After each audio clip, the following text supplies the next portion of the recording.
2022년 1월 5일 제1주차 수요 가정예배를 하나님 앞에 드리시겠습니다.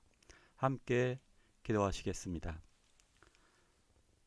전능하신 아버지 하나님, 우리들에게 소망을 주셔서 그리스도의 소망을 가지고 이 시간 예배 드리게 하여 주심을 감사옵나이다.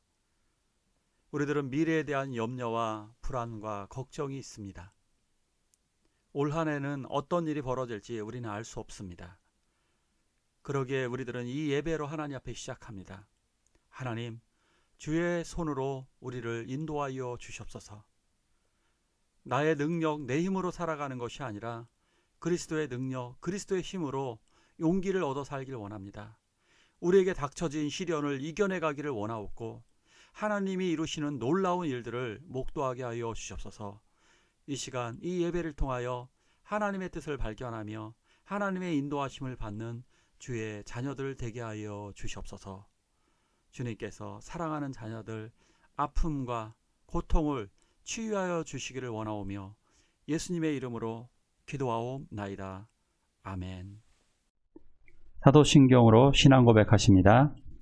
전능하사 천지를 만드신 하나님 아버지를 내가 믿사오며 그 외아들 우리 주 예수 그리스도를 믿사오니 이는 성령으로 잉태하사 동정녀 마리아에게 나시고 본디오 빌라도에게 고난받으사 십자가에 못 박혀 죽으시고 장사한 지 사흘 만에 죽은 자 가운데서 다시 살아나시며 하늘에 오르사 전능하신 하나님 우편에 앉아 계시다가 저리로서 산 자와 죽은 자를 심판하러 오시리라.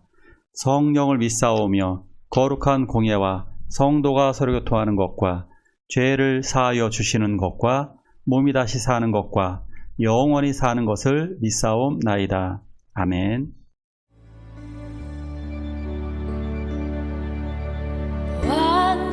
완전하신 나의 주, 의의 길로 날 인도하소서.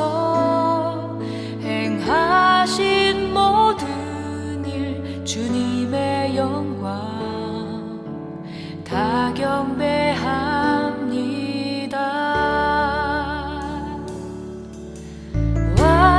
완전하신 나의 주, 의의 길로 날 인도하소서.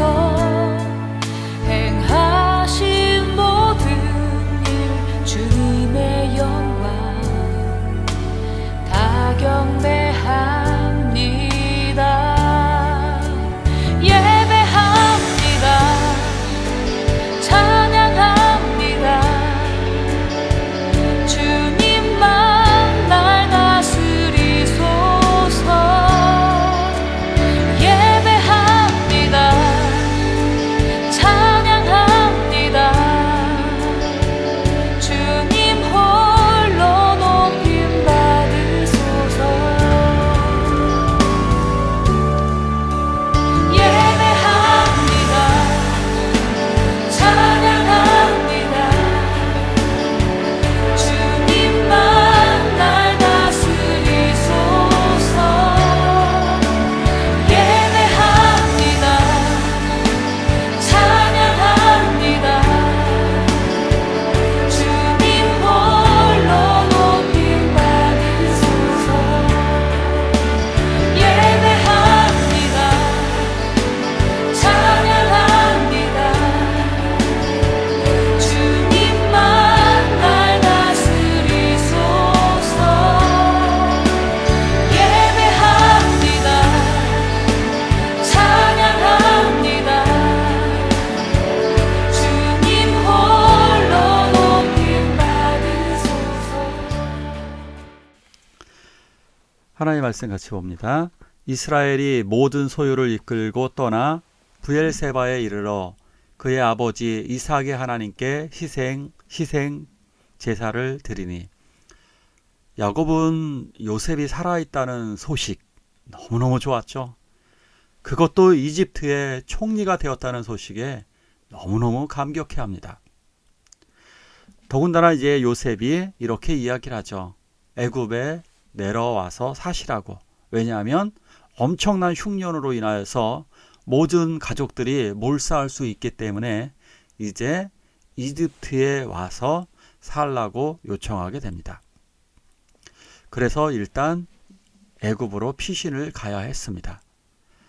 야곱은 요셉이 내준 수레로 결국 모든 가족들과 함께 길을 떠납니다. 그리고 야곱은 가는 길에 부엘세바에서 하나님께 예배합니다. 부엘세바는 어떤 곳이었을까요? 바로 할아버지 아브라함, 아버지 이삭이 오랜 기간 머물면서 하나님께 예배했던 곳입니다. 야곱이 왜 여기에서 희생제사, 즉 예배를 드렸을까요? 그것은 자신을 하나님께 드리면서 하나님의 뜻을 구하기 위함이었습니다.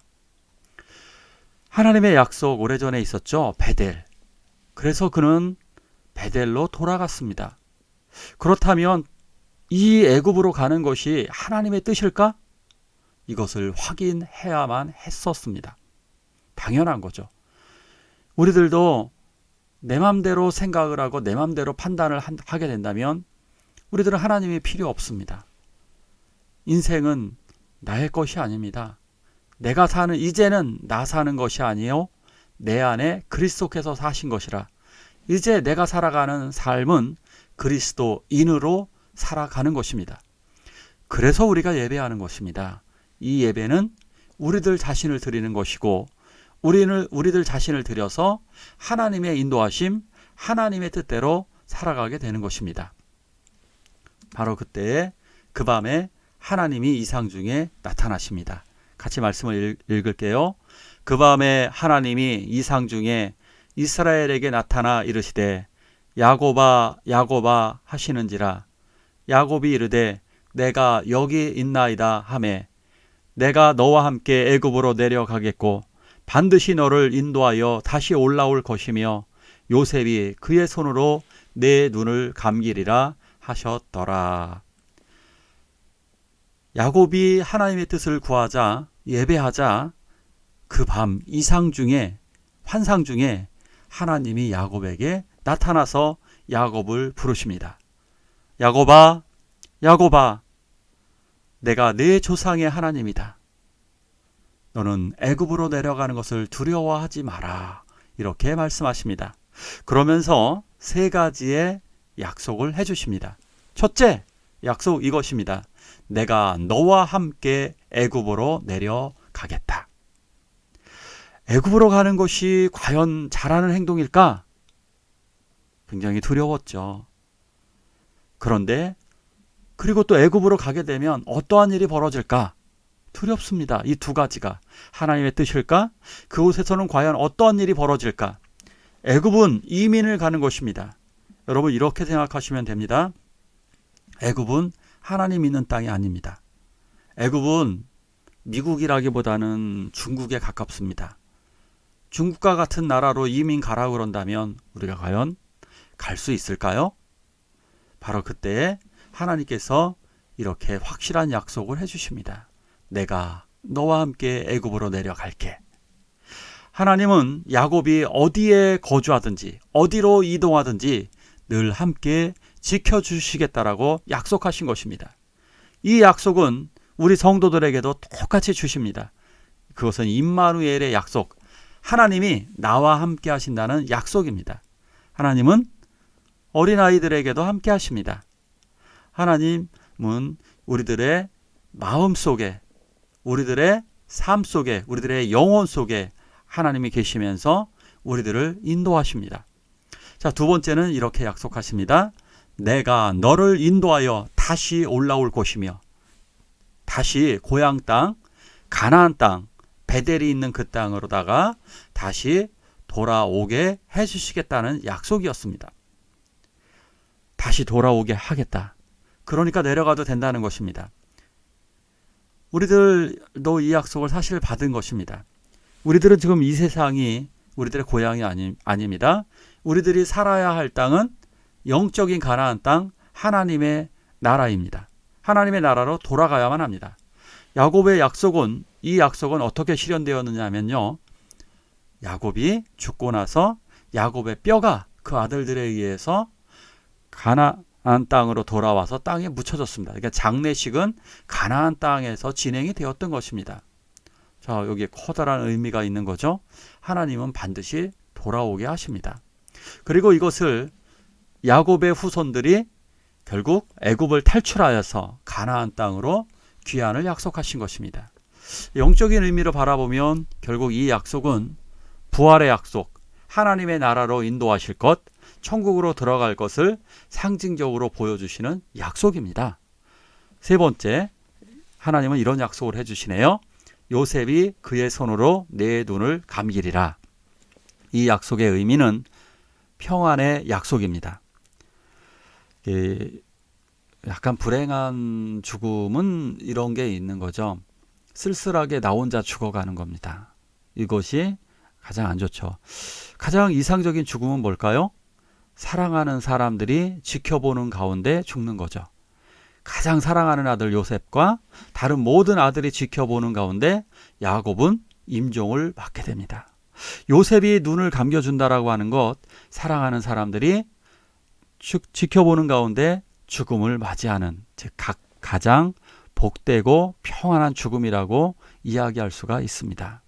이 약속은 결국 마지막 야곱이 죽을 때 그대로 성취가 됩니다. 요셉은 야곱의 눈을 감겨줍니다. 이 약속은 이렇게 볼 수도 있습니다. 하나님께 예배하는 자, 하나님을 바라보는 사람, 하나님께 대해서 신실한 사람들, 결국 하나님께서 우리들을 평안의 길로 인도하실 것이다. 이렇게 이 말씀을 받아들이시기 바랍니다. 또 더 볼까요? 애굽에서 요셉이 낳은 아들은 2명이니 야곱의 집 사람으로 애굽에 이른 자가 모두 70명이었더라. 이제 애굽 땅으로다가 야곱의 자식들이 다 이민을 하게 됩니다. 이민을 가게 된 사람들은 모두 70명입니다. 이때 야곱의 나이는 130살이었습니다. 66명이 들어간 사람은 정확하게 66명입니다. 근데 왜 70명이라고 했느냐? 요셉이 먼저 들어갔으니까요. 요셉의 가족 4명을 포함해서 66명 더하기 66명이니까 결국 70명이 이집트에 정착을 하게 된 것입니다. 마지막 말씀 같이 볼게요. 요셉이 그의 목을 어금 맞춰 안고 얼마 동안 울매 이스라엘이 요셉에게 이르되 내가 지금까지 살아있고 내가 내 얼굴을 보았으니 지금 죽어도 조카도다. 이 장면에서 참 눈물이 나오네요. 그 감격적인 부자의 상봉이 이루어졌습니다. 죽은 줄로 알았던 아들 요셉, 아버지와의 만남 다시는 못 볼 것이라고 서로가 생각했었을 것입니다. 그런데 무려 22년 만에 부자 상봉이 이루어지게 된 것입니다. 정말 놀라운 축복은 무엇이냐? 아마 거지로 만나도 행복하긴 했을 거예요. 왜냐? 살아있다는 것 자체가 어떻게 보면 행복입니다. 노예로 만났다고 해도 행복했을 겁니다. 살아있다는 걸 보았기 때문에. 그러나 그 정도에서 그치는 것이 아니라 국무총리의 신분으로 만나게 됩니다. 정말 엄청난 이야기죠. 엄청난 서로를 향한 소망, 한이라 그러죠. 한국은 한이 속에 있었을 것이고 서로를 향한 열망이 있었을 것입니다. 얼마나 좋았으면 한동안 정말 눈물을 흘며 울었을까요? 그리고 나서 야곱은 이렇게 이야기를 합니다. 지금 죽어도 좋다. 루터는 이 구절을 이렇게 해석을 했습니다. 이제 나는 기쁘게 죽을 것이다. 그렇죠. 지금 당장 죽어도 될 정도로 너무너무 기쁜 것이죠. 우리는요, 이렇게 당당하게 하나님의 나라로 천국에 들어가게 될 것입니다. 그리고 우리는 요셉이 국무총리가 되었듯이 우리는 승리의 면류관을 쓰고 천국에서 혼인잔치를 하게 될 것이고 큰 권한, 왕의 권한으로 주와 함께 그 나라를 다스리게 될 것입니다. 그리고 우리는 영원히 살 것입니다. 우리 함께 기도하기를 원합니다. 우리의 미래를 주님께 맡기시기 바랍니다. 우리는 예배가 우선입니다. 이것을 먼저 기도하시기를 바랍니다. 주님의 손을 잡고 나아가시기를 함께 통성으로 기도하시겠습니다.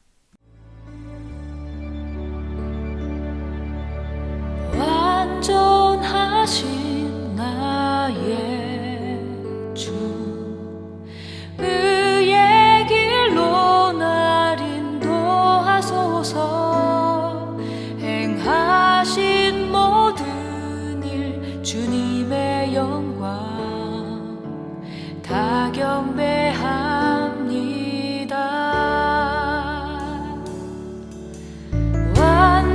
완전하신 나의 주, 의의 길로 날 인도하소서.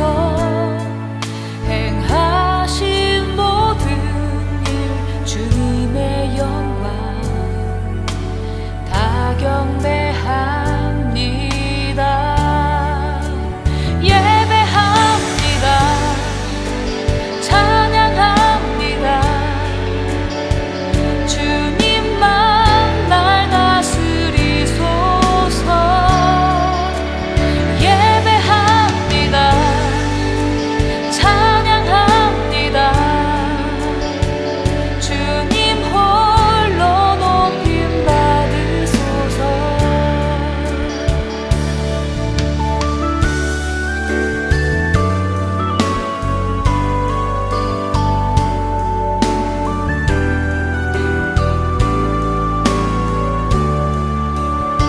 예배합니다. 찬양합니다. 주님만 날 다스리소서. 예배합니다. 찬양합니다. 주님 홀로 높임 받으소서. 주기도문으로 예배를 마치도록 하겠습니다. 하늘에 계신 우리 아버지여, 이름이 거룩히 여김을 받으시오며 나라가 임하옵시며 뜻이 하늘에서 이룬 것 같이 땅에서도 이루어지이다. 오늘날 우리에게 일용할 양식을 주옵시고 우리가 우리에게 죄지은 자를 사하여 준 것 같이 우리의 죄를 사하여 주옵시고 우리를 시험에 들게 하지 마옵시고 다만 악에서 구하옵소서. 대개 나라와 권세와 영광이 아버지께 영원히 있사옵나이다. 아멘.